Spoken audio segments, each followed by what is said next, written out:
related to the other player's game instance. So if I actually start two instances of the game, let's say I have two players, even though they may be connected, your game instances will be different. So this player will have a different game instance, unlike the game state or the game mode where it's going to be common for one game. So let's say two players are connected, both of them will have one game mode and game state in common, which will be created on the server. But in a game like this, game instances will not be the same. So I should have done listen server or client. So standalone, in standalone, even game mode, game state and classes like that will be different, because in standalone you are not actually connected. But in any case, your game instances are never associated with each other.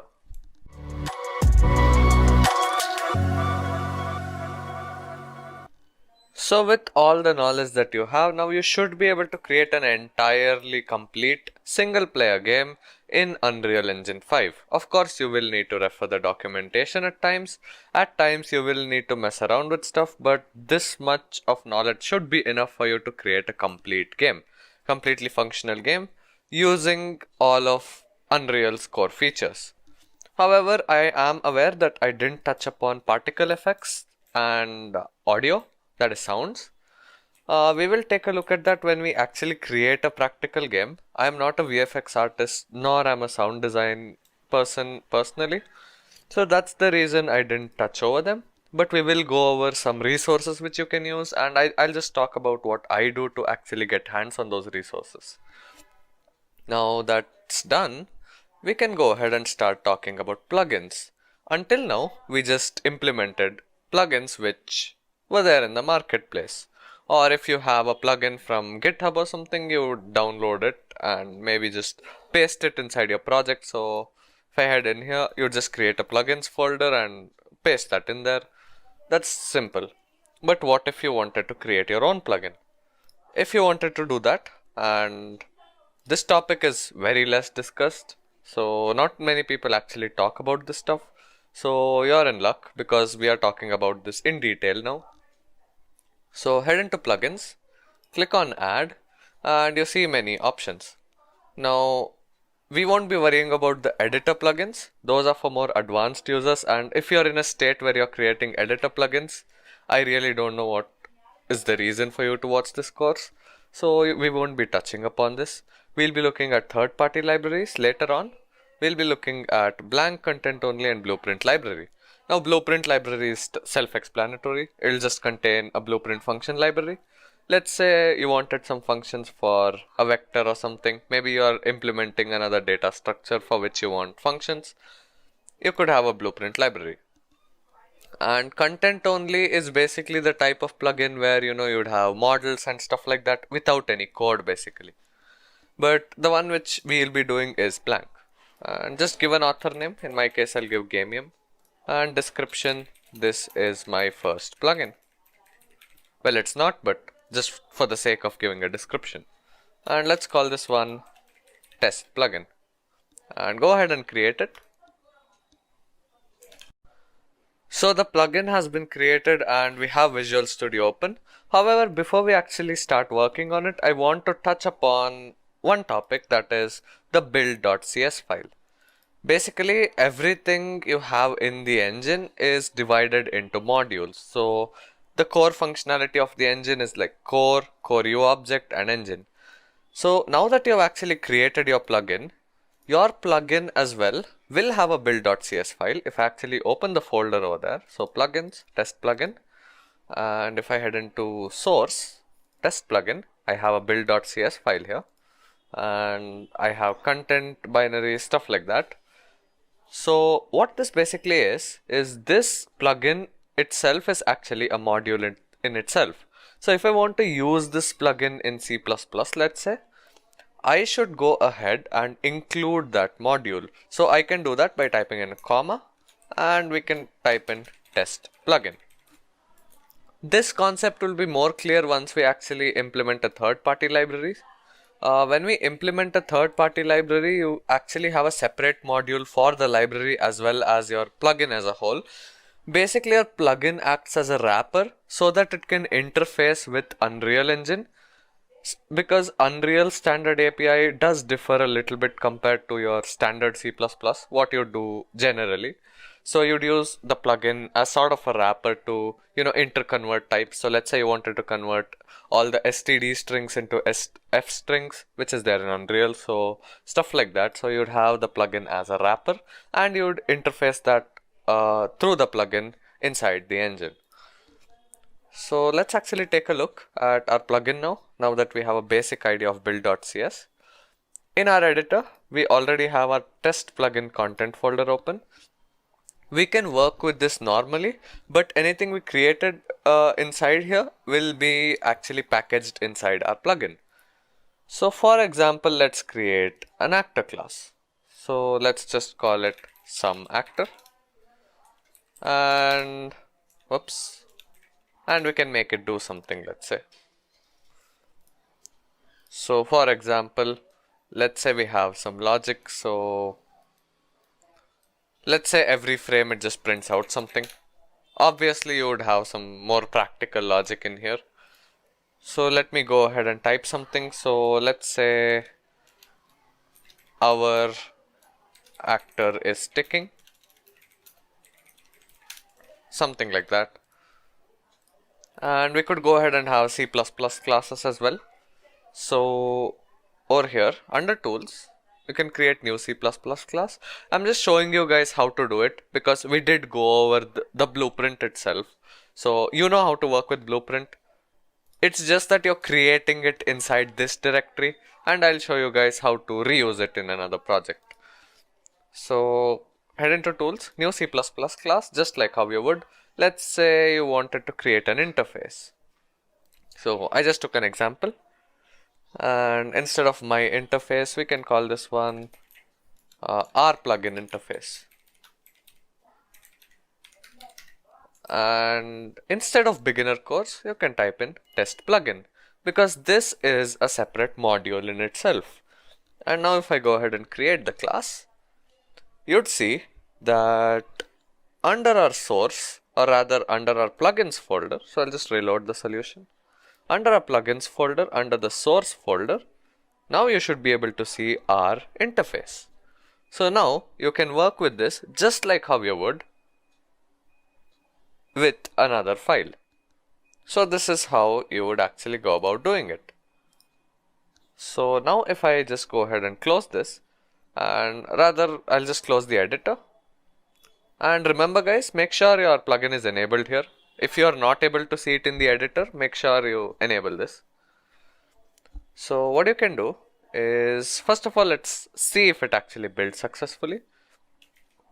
So we'll just create a U function.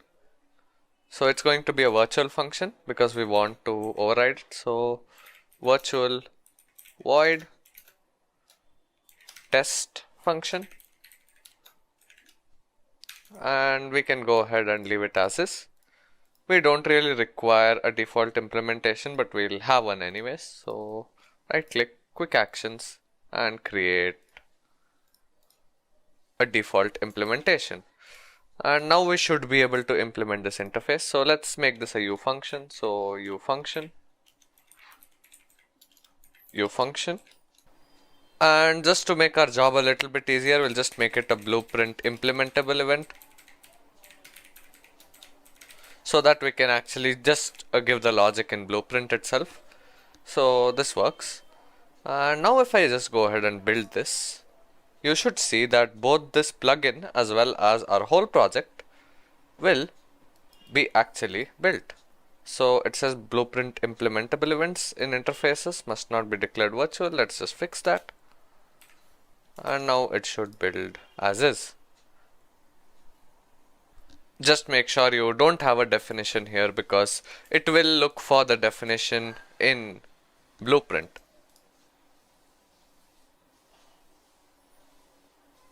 Now let's say I wanted to use this in another project. This is how you would go about doing this. So open up your editor, head into the plugin section again, and where you have your plugin over here under project other, click on package, just select a random folder. I'll just select my documents for example. and go ahead and package the plugin. It will take a little bit of time, but once that's done, you should be able to implement that in another project. So meanwhile, while this is actually compiling, we can go ahead and create another project. So open up your Epic Games launcher. So our packaging is actually complete before the launcher loaded up. So you can actually check it in our documents folder. So head into test plugin and you should be able to use this in your projects. And I'll show you guys how to do that. So just ignore that, head into library. Let's actually just launch the engine as is. And over here we can go ahead and just create a new project.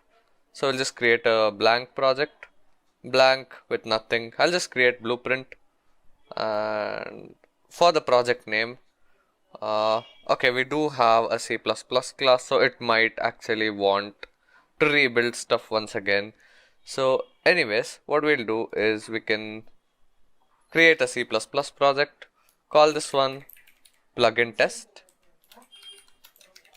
and we can go ahead and create it. So I'll show you guys how to implement it both in Blueprint and C++. Anyways, now that we are actually in the process of creating it.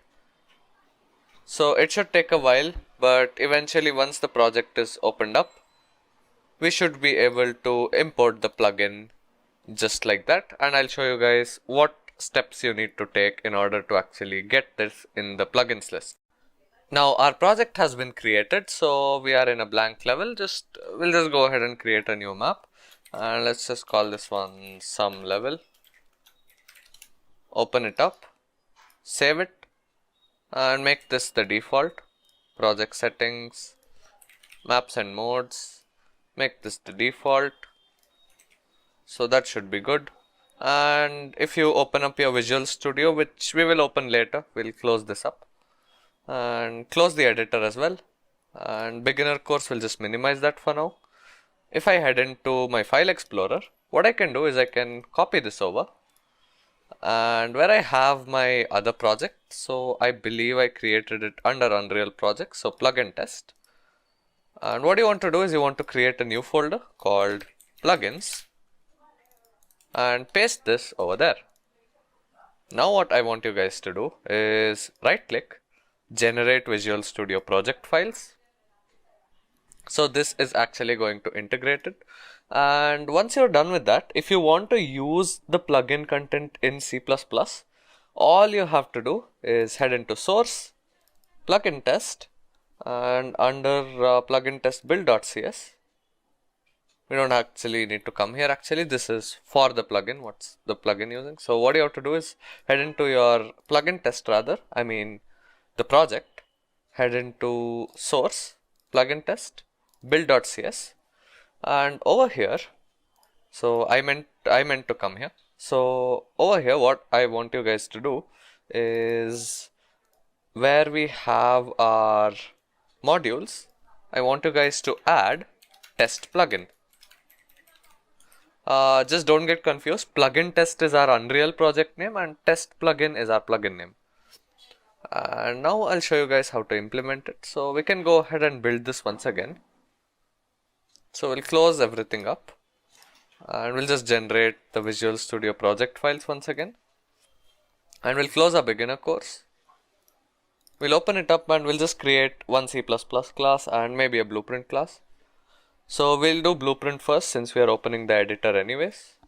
So we have some level, and if we actually go ahead and create something, so let me just create an actor. If I head into all classes and if I type in, so I'm not sure what I called it, so we can head into plugins and check test plugin content some actor. So some actor, as you can see, we get some actor. Now if you're not getting this, it simply means that you haven't enabled it in your plugins. So under installed other, you should have test plugin and you should have your author name and stuff like that. So make sure you have this enabled over here. And now if I go ahead and drag this in the world and if I press play, as you can see, our code which we had in our actor is now working in the other project. Similarly, we can use the interface as well. So over here under class settings, implemented interfaces, we can go ahead and look for our interface. I think we called it our plugin interface. And we have our test function which we can implement, and we can go ahead and tell something. So you could just say test function called. In order to implement this, however, we would require C++ since we actually didn't make this blueprint callable. However, we can still choose to edit it in the source over there. So if I just head into our source, and if I actually go ahead and edit the CPP file, we can actually rather in the plugins folder, test plugin, if I head into the source folder and edit the CPP file, or rather the .h file, and add the blueprint callable specifier, I would still be able to use this over here. But anyways, we will implement it in some class which we create here. So I'll just go ahead and close Visual Studio here, and I'll go ahead and create something. So we can create a new C++ class of type actor. We are able to implement this, but we can't call it. That's the reason we are actually doing it. So we'll just call it my actor for now and go ahead and create it. So live coding should do its thing. So our file should in fact open up in a new window right now, and go ahead and just don't mind it opened up in a separate window. And now we can feel free to go ahead and include our interface. Just gone ahead and reopened the solution file here. And now inside myactor.h, since we included the module in the build.cs file, we should simply be able to include our plugin interface.h. Now you should be simply able to inherit the interface by using public I our plugin interface, and now we have successfully inherited the interface. Now since this was a blueprint implementable event, you can just go ahead and use it in blueprint itself. And just to make things a bit convenient for us, we can head into our r plugin interface.h file under the plugins folder, and we can add in the blueprint callable flag. So now we can go ahead and actually call it from the blueprint. So we can go ahead and run a debugger now. So this is how you implement it in C++. My main intention here was to show how to include the header file rather than using the interface. That is something which we already covered. So wait for the editor to load. And once the editor is loaded in, what we can do is we can go ahead and create a new blueprint class, and we can remove this actor first of all, otherwise it'll keep printing our actor is sticking. So go ahead, select actor, we'll leave this at new blueprint 1, add this, and under the parent class, or we could have done it over there itself, we'll select my actor, and now again we have our test function. And we can again go ahead and implement our event. So we can go ahead and print something. Let's say test function called. Or we could have gone ahead and inherited my actor instead of some actor here. But then again, you would have to change some other stuff. So we'll just redo this. And now if I go ahead and press play, nothing's gonna happen. Head into your level blueprint. And for example, just go ahead and get a reference to it. And now if I just call in test function message, this is what we want. And now if I go ahead and press play, you see we get test function called. So this is basically how you do it, guys. So this is basically how you would use a plugin which you made and implement it in another project. And as you guys saw, you can absolutely feel free to edit the plugin contents once you have pasted it in this plugin folder.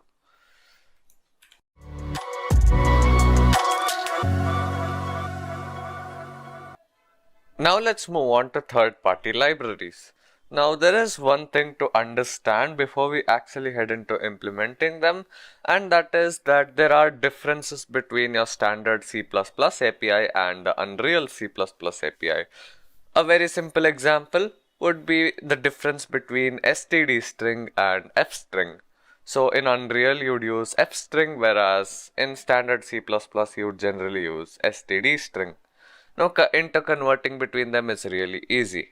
So if you want to implement a third-party library, the way you would do it is you would build your third-party library inside of a plugin. So basically you would put it in a separate folder, and I will show you guys the procedure, so nothing to worry about that. And the Unreal plugin which you will create will act as a wrapper to kind of interface between the standard C++ and Unreal C++ API. So the way you do it is, again, create a new plugin first. Select this third-party library template because it has most of the important things that you would need in order to actually set it up. So again, I'll just put gamem for the author, and I'll just call it some third-party library plugin, and over here we can just call this one tpl underscore plugin or something like that. So third-party library plugin. So go ahead and create it. So now this dialog box should appear over here, or rather message box, and we'll just click open or OK. So basically that was just some code which was written in the example library. Now over here we shall not be using their library. So they have actually provided us with a library which we can use as a reference. So if I head into plugins, TPL plugin, source, you see there are two folders here. Now third party is the folder where you'll have your third party library, and TPL plugin is the folder where you would have your plugin content, and anything under this folder would be edited in your project solution file, and I'll show you guys what I mean. So right now head into third party plugin library. So what we can do is, over here as you can see there is an example library. Now whichever file says example library dot something, that is basically your actual third-party library. So in order to implement our own third-party library, we can go ahead and delete whatever they have put over here. So we don't need any of this. So this is just an example, and what they have done is they've used a DLL, but I'll be showing you guys how to implement a static library and a DLL separately. So we'll do a static one first. So I'll just go ahead and delete all of this. Now what we are left with is a blank folder with just the build.cs file. So what you want to do now is open up Visual Studio, and over here you can go ahead and create a new project of type static library, and click next, and we'll just call this, I don't know, test third party library or something. So test third party library. So we'll create it under a G repositories, or rather we'll just select our solution folder. So we'll go ahead and select our beginner course, head into the plugins folder, TPL plugin, source, third party TPL plugin library, select this folder, and what we can do here is we can check place solution and project in the same directory. So we would have all those project files as they appeared in the example. So go ahead and press create. Now you should see that our library is actually created. So if I go ahead and open up this folder over here, as you see, this folder has been created. It's not necessary that you have it over here. So you can just go ahead, cut this and paste this over here, and you can go ahead and delete this folder. So it's open in Visual Studio. So I'll just close everything. So I'll just save it. So we can just cut this and paste it over here. So we shouldn't have opened that. So we'll just replace it as of now. Nothing should happen. Now once we're done with this, we can open up our build.cs file. And over here you would notice that we have a bunch of stuff which I seriously don't expect you to understand. Basically these are for Linux and Mac, so you can just go ahead and delete these. I'm not going to be showing how to work with .so files and stuff, so I'm not really a Linux guy, so we'll just be working with our Windows library. So we'll not do the DLL now, so I'll just comment this out. We'll do the DLL a bit later. And what this is this is basically our library directory and the library file itself. Now, example library.lib was the file which they had created. So, whatever example library they had, that file was named example library.lib. But ours isn't yet here. So, we can just go ahead and add in some sample code so that we can actually create it. So, head in here. Change the configuration to release first things first. And head into source files. Add a new item. And over here you can go ahead and create a .h file because we will need some sort of a header to include it. So we can just type in test class. We'll just create a class. So test class.h. Maybe you can create some static method inside. And over here we can actually move this over to the header file section. Right click on source file, add new item. Head of source cpp file, and we can call this one test class.cpp. And once both of these files are open, over here we can just start writing our class. So we can call this test class, and under the public section we can simply have a method. So under public, and under private we can have a string variable. So std string. And we need to include string obviously, so hash include string. So we have our std string. We'll just create a variable called maybe test string, and we can write a constructor here to just initialize it. So what we can do is we can go ahead and create a test class and write the definition for the constructor. The reason I'm not doing it in line over here is because I want to show you guys that the lib file is actually doing something. So if we have the definition right here, so we wouldn't really need the library file. Now I can go ahead and create the definition for it.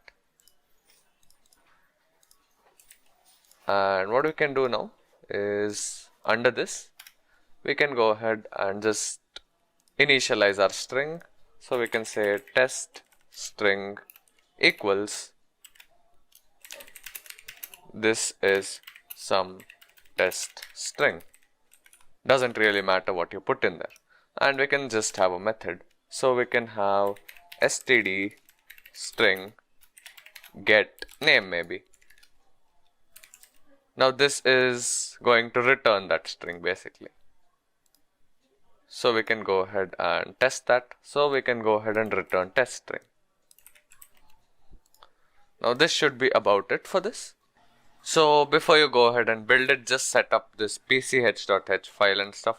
So go ahead over here, instead of test class.h, just include this pch.h.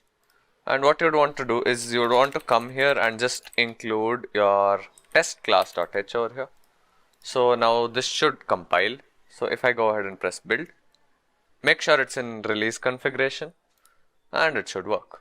So now if you were to head into your TPL plugin library folder, now under this x64 folder which has been created, you should find your .lib file.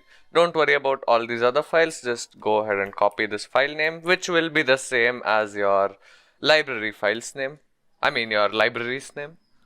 So test third party library.lib, that is the file which we want to include.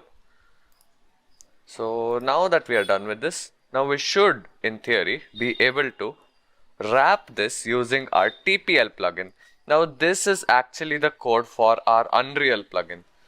Now Inside this, we'll actually be writing some code in order to just wrap this class, whatever we wrote over there.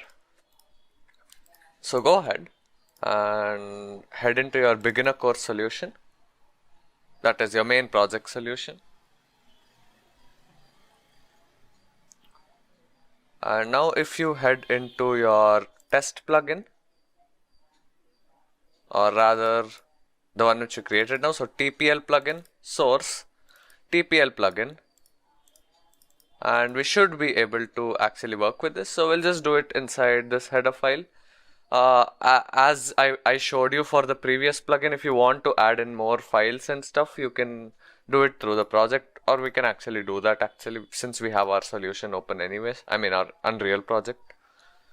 So over here we can go ahead into tools, add a new C++ class.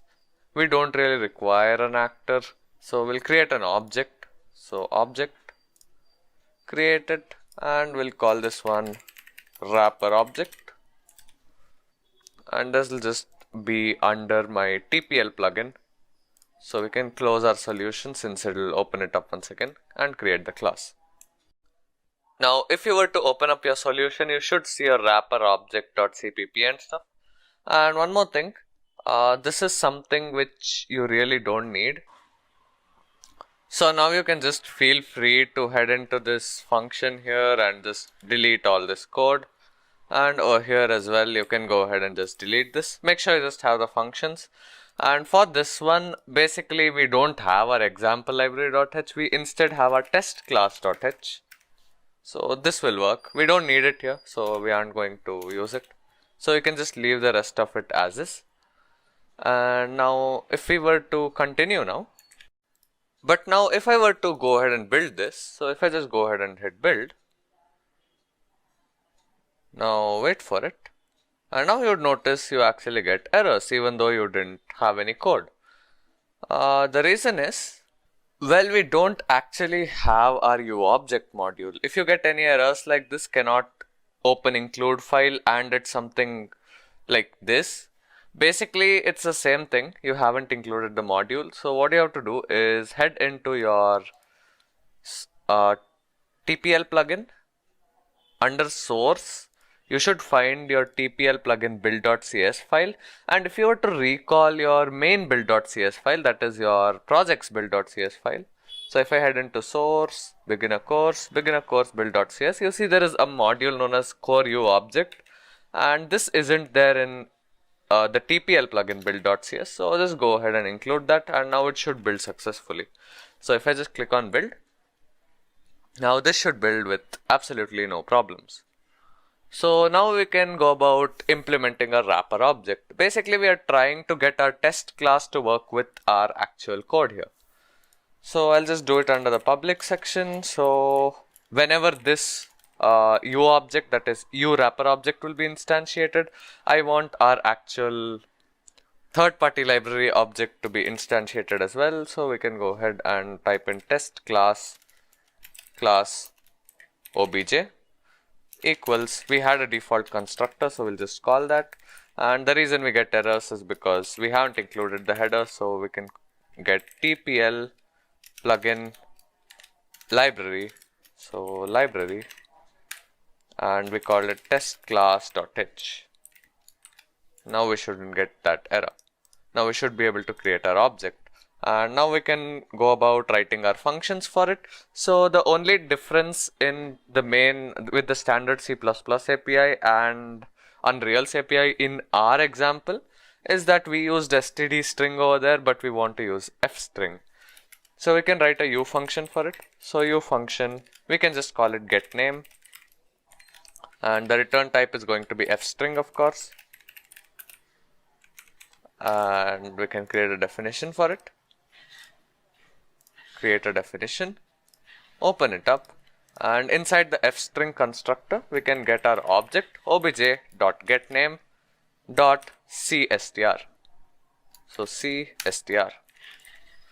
So this is how we can just convert it. Now this is something related to the conversion. You can just look into the documentation or the forum. So this is how we would go about converting it, and we'll make this one blueprint callable as well, just so that we can test it in blueprint.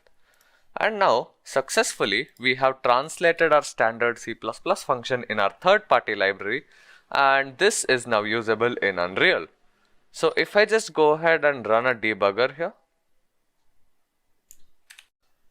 inside our project now we can ignore this and we can head into content and we'll just do it under blueprints.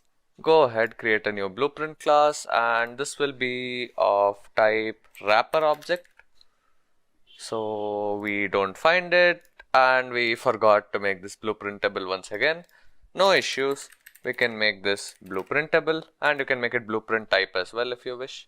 So we can go ahead and restart the editor now. And now under content, blueprints, if I right click, create a blueprint class and type in wrapper object, we should get a wrapper object. And we can go ahead and just call it bp underscore wrapper. So this is our wrapper class basically. Now if I were to actually go ahead and call the function, we can actually do that. So we'll instantiate the object and call it. So our function was called getName. Oops, getName. Call function getName. Target is wrapper object and we get a string. So we can go ahead and test this method out. So in our level blueprint, we'll just construct an object. So we can ignore this.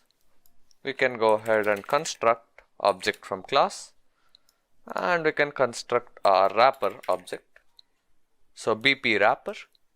We didn't really need it to be honest, but anyways, we can go ahead and call the function getName once it's successfully constructed, and we can print strings so that we can check if it works.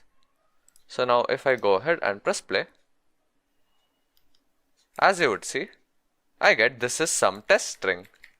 And this is exactly what we put in our third party library. So if I head into third party, test class.cpp, as you can see, we had our std string and we actually called this method through our wrapper class.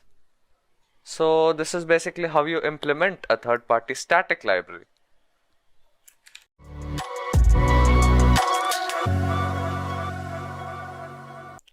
So now let's get to DLLs. Now working with DLLs is going to be a little more tedious, and if you were to take my opinion, in Unreal Engine at least, it's really not worth the hassle to work with DLLs. I always prefer just working with static libraries or any Unreal native plugins.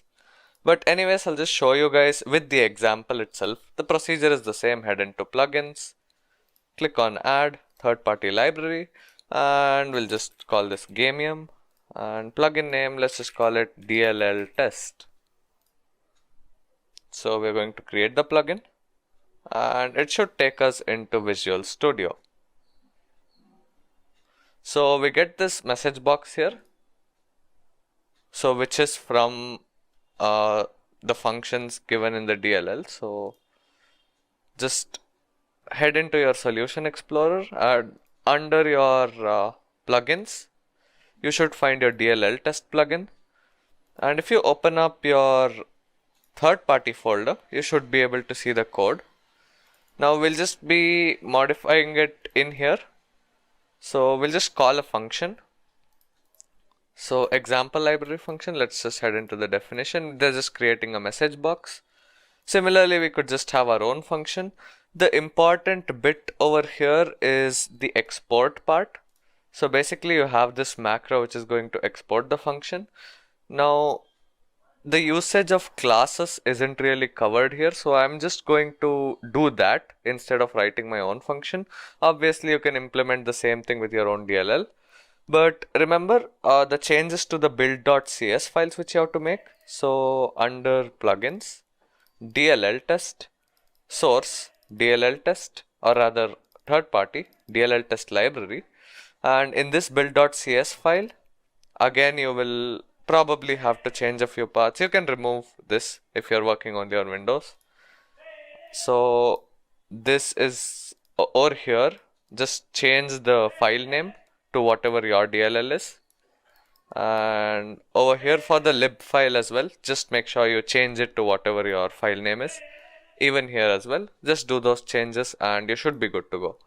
And the addition of modules will still remain the same, so you will still have to include core U object and stuff. We'll do that, so not to worry. So if you want to actually export a class, you would have to do it right here in the .h file. You can have the definition separately in the CPP file, but I'll show you guys how to actually do it. So the way you do it for classes is a bit different. For functions, you can follow this example and move on. But over here, let's say I want a class, so I can do example library export. Now I am assuming we are developing for Windows, so I'll just go ahead and delete all these elifs. So I won't be having any of that, so I'll only have the macro declared, even over here as well. So I'll just go ahead and remove all of this, and I'm just assuming that everything is for Windows. So with that assumption, let's continue. Now if you want a class, we can go ahead and declare it. And one more thing, in your .h file as well, make sure you just have this macro. If you want to work with class, if you're working only with functions, you don't really require. So now what you want to do is, let's just call this one test class. And over here we can go ahead and have some methods. So let's say int get num or something, and we can have a variable as well. So under private we can have int num, and for this we can go ahead and provide a definition for it. And one more thing, for each definitions, so for your class definition here, make sure you put in export. For methods, you would put in import here and export in the definition. But since your class definition is here itself, make sure you have example library export, or whatever your library name is. And we can just go ahead and return num. So what we can do is we can write, we can just set this to some value. What we can do here is we can write a constructor actually. So this class is called test class, and we'll just write it in line over here. What we can do is num equals, can grab in a random number between 0 and 99. So this should work as expected, and then our get num function should work as well. Now once you're done with this, our DLL's example library should work. So what we can do is we can go ahead and, before building actually, we can create a new file. So head into your editor and we can close the solution for now. We can build it and close it. So we have live coding enabled, just ignore that. So build it. So this should build successfully. Now if I just head back into my project, beginner course, and if I head into my U project file here, once it loads up, you would see the message box as is. If you don't want that, I'll just show you guys how to disable that. If you don't want the message box, head into your DLL test, third party library or whatever, or rather source DLL test private dlltest.cpp. This is the file where it's actually given the function definition. So just go ahead, open that and edit the file to remove the function definition. So let it open up, and over here what you would want to do is you would want to remove this function definition. So you can remove this and then the message box isn't going to pop up. You can remove this as well, but that's not going to be called unless it fails, so not to worry. And even this path as well. So if you do require to change it, you will have to change it. If you're implementing your own, make sure you account for all of these.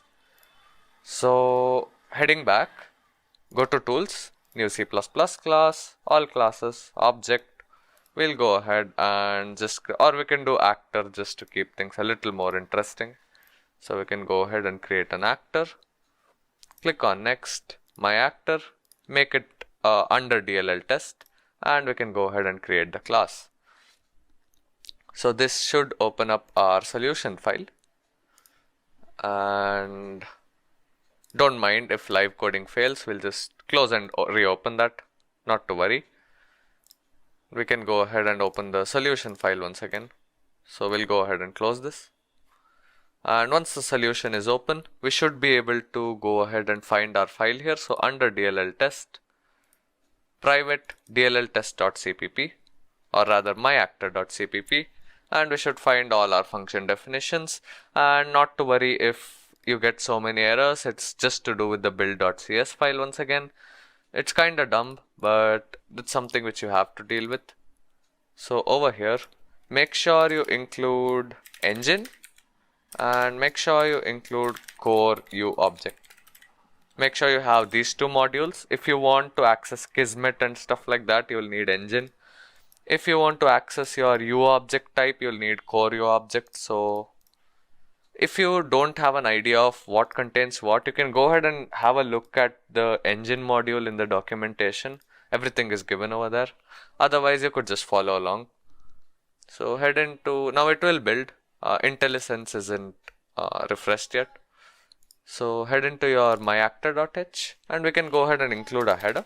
So you can go hash include DLL underscore test library, and our header is called example library.h. Of course, if you have your own header, that's going to replace this.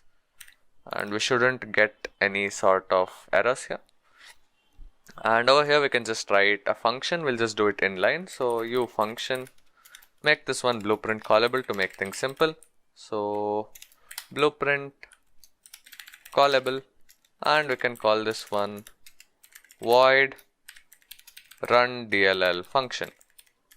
So I'm not really bothered about the name too much. And now what I can do is I can go ahead and write a definition for it. We'll just do it over here. So from our DLL, we can go ahead and grab it. So the function which we had was called getNum. So we can go ahead and instantiate an object to that class. So our class was called test class.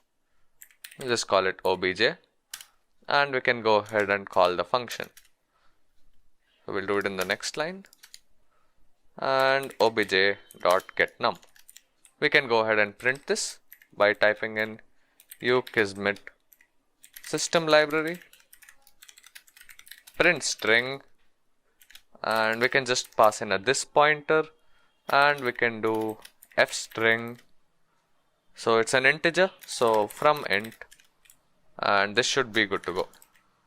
Now what we can do is we can include Kismet because we don't have the print string function here. So hash include Kismet system library.h. Now this should build successfully, assuming we haven't made any mistakes here. Now it's giving us an error. It says test class type redefinition. A simple fix would be just to do pragma once. So pragma once, and this should build now with no problems. Now we can go ahead and open up the editor. So once we open it up, we won't get the message box now because we had disabled that. And over here, if we just head into a level blueprint, for example, and make sure under the play mode, just change this to standalone because we had it set to multiply, we can go ahead and construct an object from class, or rather we can do spawn actor since it's an actor. So my actor is what it was called, and we can just have a default transform. It doesn't really have anything. And from this we can go ahead, and I'm not sure what the function was called. So let me just have a look. So our function in my actor was called run DLL function. So we can go ahead and call that. So run DLL function. So in theory, we should get stuff printed over here, but this will probably not work now because we haven't actually compiled our library itself, which is kind of stupid. So head into DLL test. So third party DLL test library, example library.solution. Now just click OK. And now what you would want to do over here is go ahead and select your release configuration and go ahead and build it. Oh, and yeah, make sure you close the editor when doing it. That was the error which we got right there. Now, if you were to go ahead and open up your beginner course U project, once that's loaded in, now you should be able to call the function and it should work as expected. So in your level blueprint where you called it, run DLL function, and we can go ahead and click on selected viewport, and as you can see we got 95. If I go ahead and play, we get 66, and we keep getting random numbers every time. So our DLL actually worked. But if you do want to implement your own, it is going to be a little more complicated than this. Even with just including the one which was provided to us with Unreal, it was a big hassle. So make sure you guys avoid using DLLs. I prefer using static libraries, or I restrict myself to those for Unreal at least. So that's it, I guess, about third-party libraries. We can go ahead and talk about multiplayer now. It's going to get fun, guys.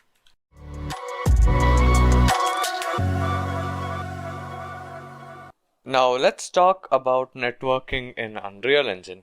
So networking basically in Unreal revolves around star topology, basically your server client model. So basically you have one player or a dedicated machine which acts as a host, which we call the server, and you have all the other players which are clients. Now there are two types of servers in Unreal Engine. One is a listen server and another one is a dedicated server. In a listen server, the server itself acts as a client as well as the server, that is the host, whereas in a dedicated server, the server only acts as a host and does not have a player controller. So these are the two types of servers, and basically any data that has to be passed through a network, as you can see in this diagram here, there is no connection, there is no direct connection between two clients. Always, if data has to be passed from client 1 to client 2 or vice versa, it has to be routed through the server. So that is one thing to note when it comes to networking in Unreal Engine. Now there are many questions which might arise regarding the efficiency of this and stuff, but most games these days work based on this principle, and it is in fact very robustly implemented, and we will be talking about all the features of Unreal networking soon.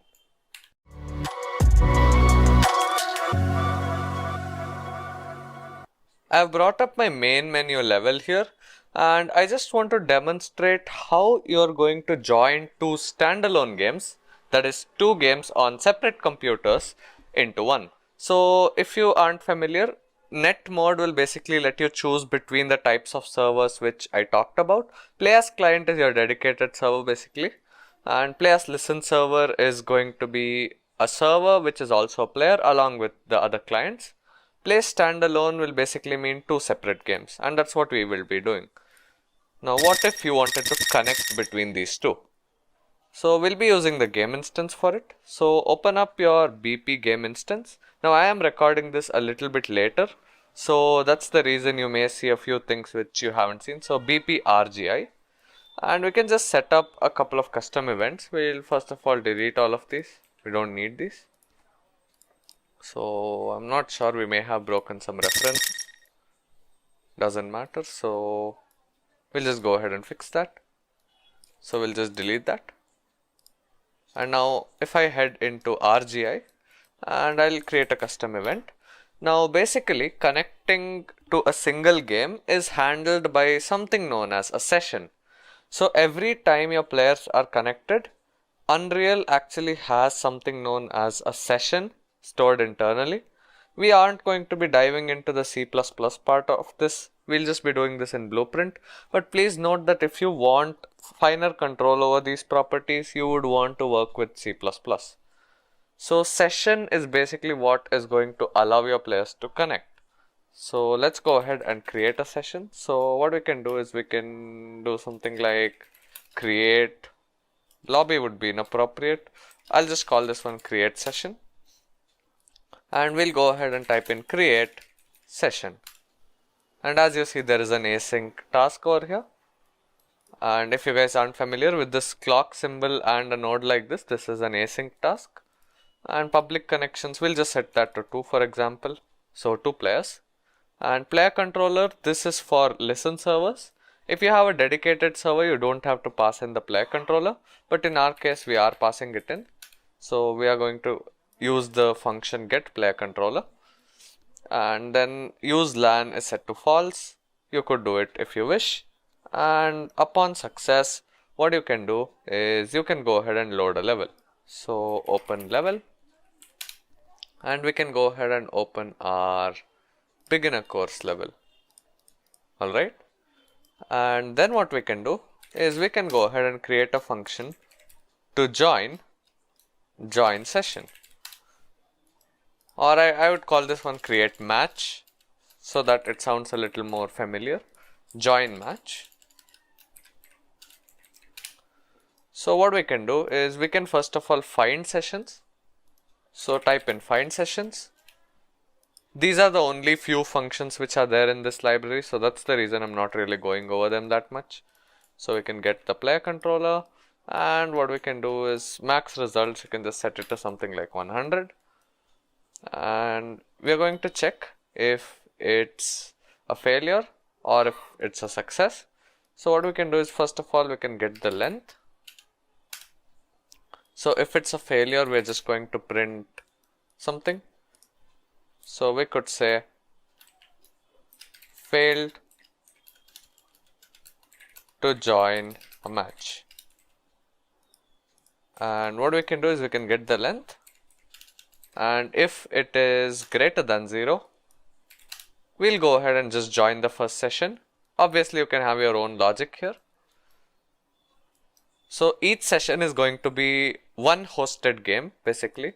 So let's say there are three members in this array or three elements in this array.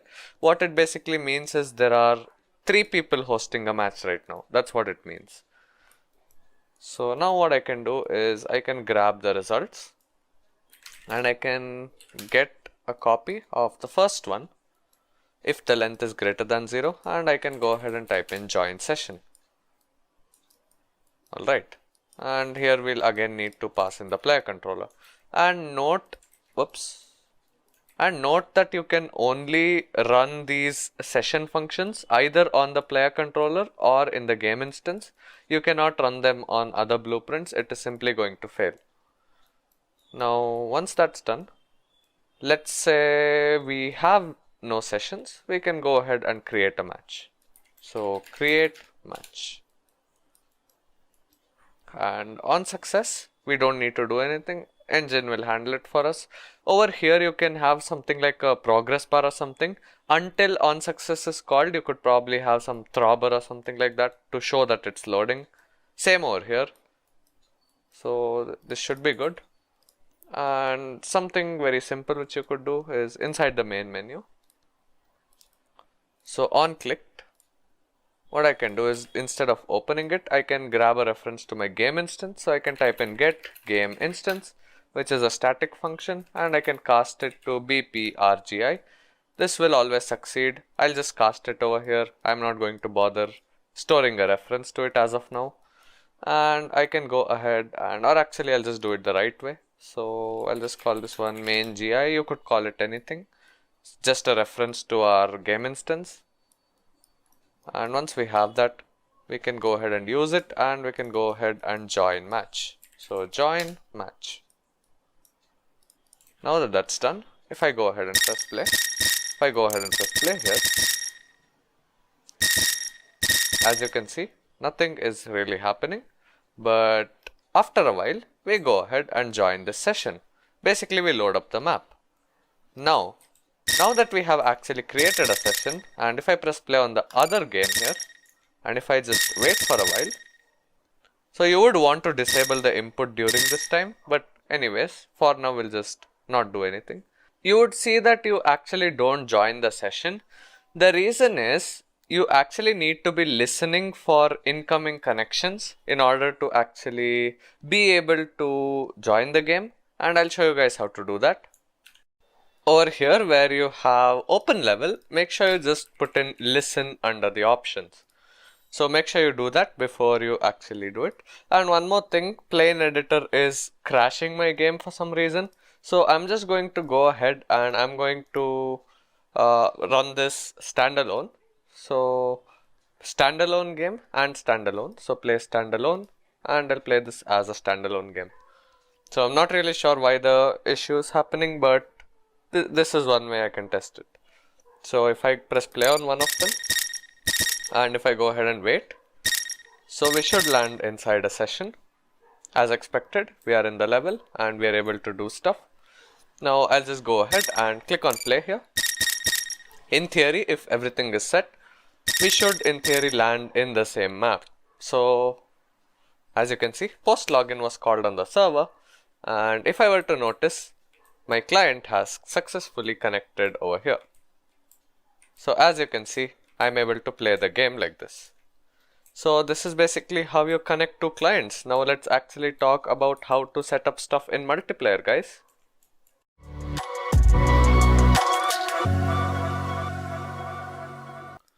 Okay then, so if we want to work with multiplayer, what we can go ahead and do is we'll start with a new level, because if I go ahead and press play with 2 players here, and if I actually close the game, you see we'll get a few runtime errors.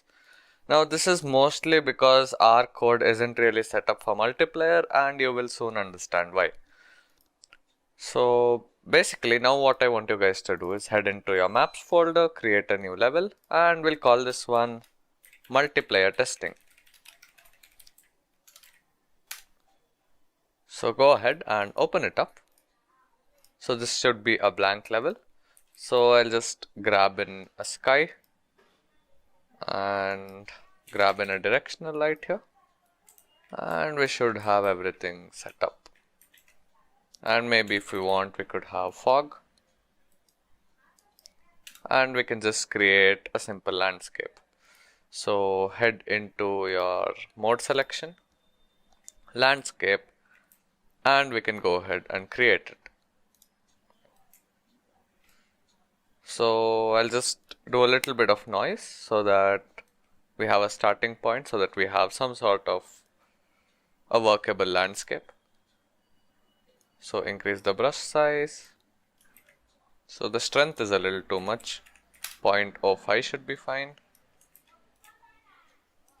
So let me just go back.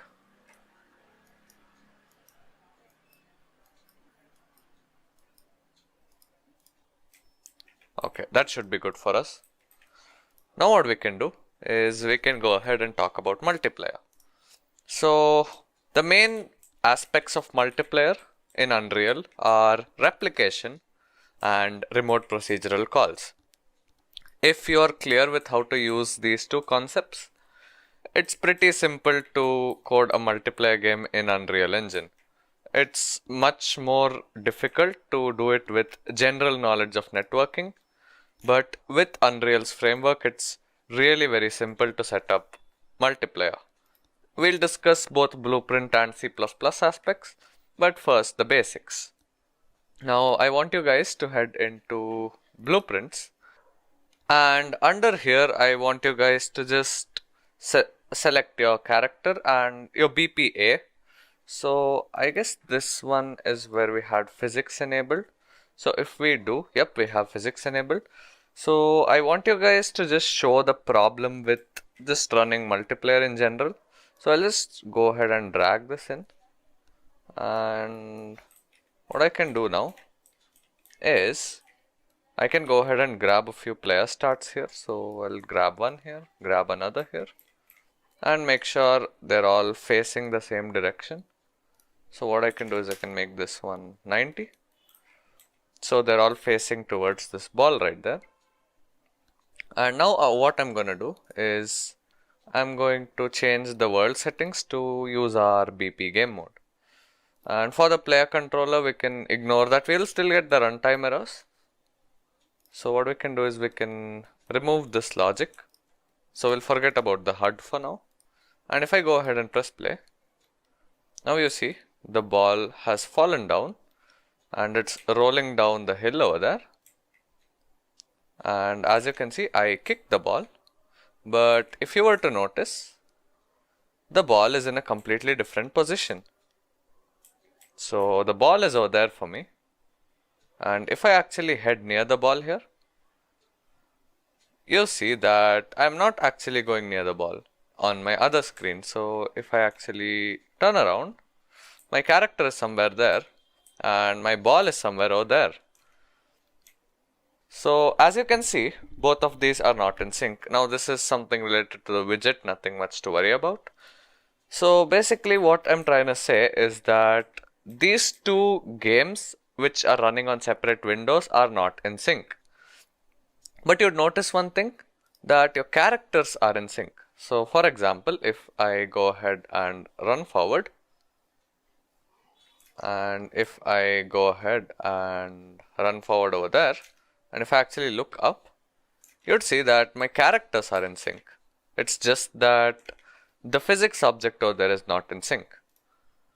So the reason this is happening is because in our character, if you head into your class defaults and head into the replication tab, you see that these two flags called replicate movement and replicates are enabled. Basically, this is Unreal's way of telling us that, or rather asking us, whether we want this particular class to be in sync with all players when instantiated. So let's say we instantiate a BP character, it will always be in sync. Obviously there are conditions, you have to instantiate it on the server. We'll talk about servers and clients soon. So let's head into our actor and try to fix it. So head into your class defaults and let's try enabling replicate movement and replicates. If I compile and if I go ahead and press play, as you can see, now the ball's rolling down, it's near me, and as you can see, this seems to be in sync. If I go ahead and block this, as you can see, this is almost completely in sync. Now, one of my characters flying is due to the movement mode, just ignore that. But as far as I can see, everything is in sync. So this is basically how you get stuff to go in sync in a network game in Unreal. This is the most basic aspect of it. You might see that there are a few more flags here, such as always relevant, call pre-replication, net load on client. Most of these aren't really important. We'll just talk a little bit about net cull distance squared and net dormancy and stuff. But most of the times, 9 out of 10 times, you'll only mess with replicates and replicate movement. Sometimes you may need your actor to be always relevant. Let's say it's something important to your gameplay. You'll have always relevant enabled. So once that's said, let's also talk about net priority. Basically, the higher the value, the more priority is given for this to be updated. So let's say you have thousands of actors and your bandwidth is insufficient to actually update all the actors. The ones with higher priorities will be updated first, basically. So now that we know the basics of replication,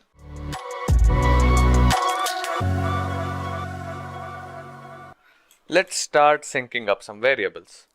So if I head into my actor and if I go ahead and create a variable, so we have some float already. And what we'll do is on begin play, we'll go ahead and set this to some random value. So we'll get random, so random float. And what we can also do is we can go ahead and print this string. Alright. So let's look at what happens. So let's actually delete some of our other methods here. So I guess we had some stuff in our character. So we'll just stop calling this function and we'll ignore this spawn actor. And I'm not sure if anything else is printing something, so we'll ignore the left mouse button as well. Now if I press play, as you can see, we only get our post login and we have 0.809 and we have 0.43. Now clearly this is not what you want. You want them to be in sync.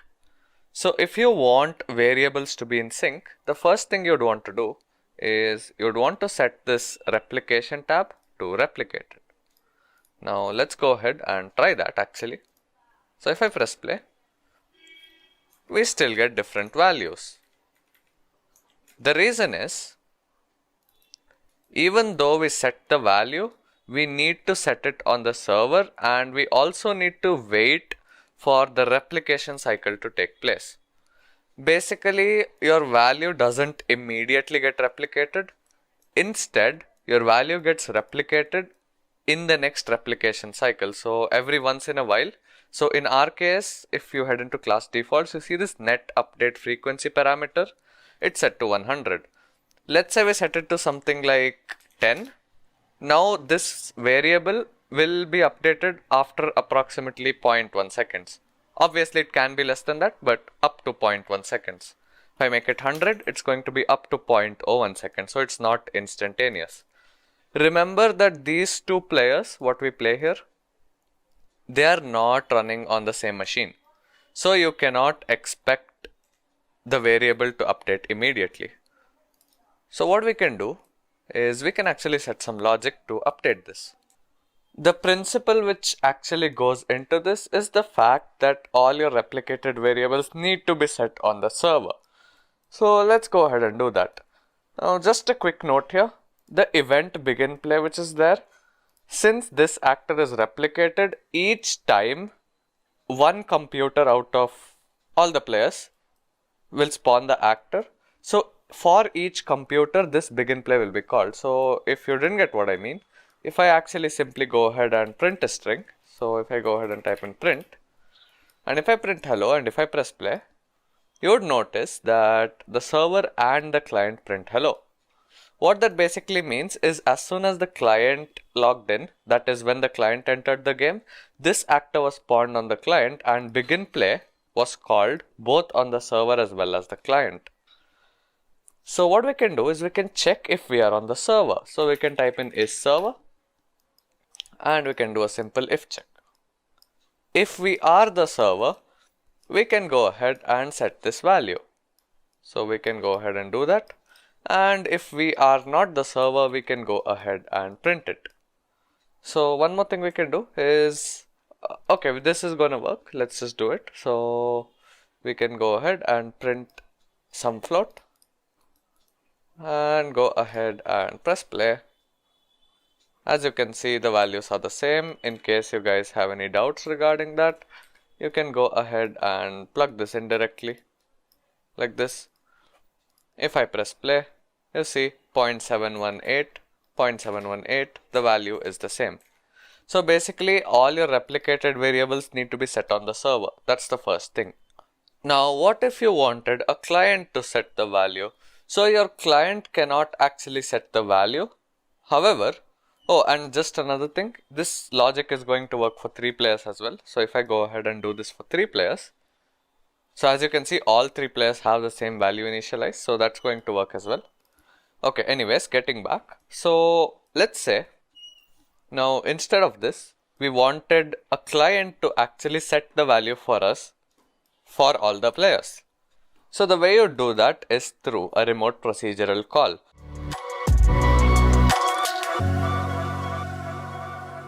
So replicating variables, this is about it. There's really nothing much to it. So this is basically how you'd replicate variables. I will get to rep notify. So let's say you wanted to call a function when a variable has been replicated.